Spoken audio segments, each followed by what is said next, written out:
बर' हारिनि रैखाथि आरो थामोनथानि थाखाय हाबा मावनो होननानै मोनसे समाव मानव गेदेर रुंसारि करेन्द्र बसुमतारी बिथाङा आफादगिरि महरै बिबान लानानै गोख्रों खामानि मावदोंमोन।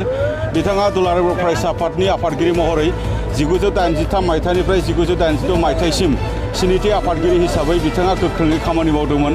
आरो बेल' नङा, बिथाङा दुलाराय बर' फरायसा आफादनिफ्राय गखांनानै बिथाङा बड'फा उपेन्द्रनाथ ब्रह्मनि दैदेननाय जे आलादा रायजोनि सोमावसारनाय, बे सोमावसारनायखौ मोगथां महर होनांगौनि थाखाय हाबा मावनो होननानै BPSC होननाय मोनसे आफाद जिहेतु दङमोन। बे BPSC आफादनिबो बिथाङा फाउन्डार चेयारमेनमोन बा फाउन्डार आफादगिरिमोन।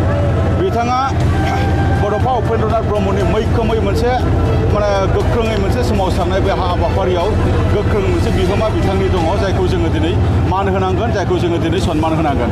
आरो बेल' नङा जे बड'फा उपेन्द्रनाथ ब्रह्मनि दैदेननाय जे सोमावसारनाय, बे सुबुं सोमावसारनाया गोख्रोंनिफ्राय गोख्रों महर मोनदों। आरो बे गोख्रों महर मोननाय सोमावसारनायखौनो मोगथां महर खालामनांगौनि थाखाय राजखान्थियारि राहाजोंबो सोमावसारनाय खालामनो बा प्रेसार मोनसे होनो होननानै एसेम्ब्लिनिबो बिथाङा MLA महरै थिसनजादोंमोन। दा बेबायदि बिथांनि जिखिनि रोंगौथि बा बिथांनि मोनसे लिडारशिप हारिखौ लानानै बिथांनि जिखिनि मोनसे डाइरेक्सन बा बिथांनि मोनसे माल्टि टेलेन्टेड जि क्वालिटि, बियो जोंनि थाखाय जेब्लायबो थुलुंगाथाव। दा बेनि थाखायनो बिथां गेदेमानि रुंसारि जानायाव जों दुलाराय बर' फरायसा आफादा दुखु मोनदों आरो जोङो दुखु मोननाय फोरमायदों। बिथां गेदेमानि रुंसारि जानायाव जोंहा थोजासे जोबोद जोंहा खहा जादों आरो बे खहाखौ जों माब्लाबाबो जों सुफुंनो हानाय नङा।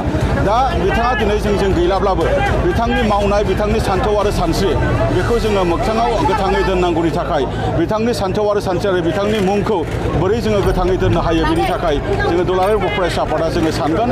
बेनि थाखाय जों एसे सम लानानै बिथांखौ जोङो गोथाङै दोनलांनांगौनि थाखाय हाबा मावनो थाखाय जोङो खामानि मावगोन। दा दिनै बिथांनि बिदायनि समाव जोङो बिथांनि जिखिनि सोलेर बेखौ जोङो बिदाय होनो थाखाय बिबार बारसे जोङो बेबायदि बावफैदों। जोङो दुखुनि समाव न'खरनि सोद्रोमाजों जोङो बाहागो लाफैफादों। दा बेखिनि बाथ्राखौनो आङो दिनै बुंबाय। दा बिथांनि सान्थौ आरो सानस्रि बियो जेब्लायबो मानिजागोन, सिबिजागोन। आरो दुलाराय बर' फरायसा आफादा बिथांनि रुंसारि जानाय बा बिथांखौ मान होनानैनो दिनै दुलाराय बर' फरायसा आफादनि गासै मावखुलिफोराव एबसुनि फिरफिलाखौ हाफ मार्च खालामनाय जादों। लोगोसे दायो मोनाबिलियाव आलारि फोजोंनायनि गेजेरजों बिथांनि सावगारियाव बिबार बावनाय हाबाफारि मोनफ्रोमबो एबसुनि मावखुलियाव खालामनाय जागोन होननानै आङो फोरमायबाय। गोजोन्थों।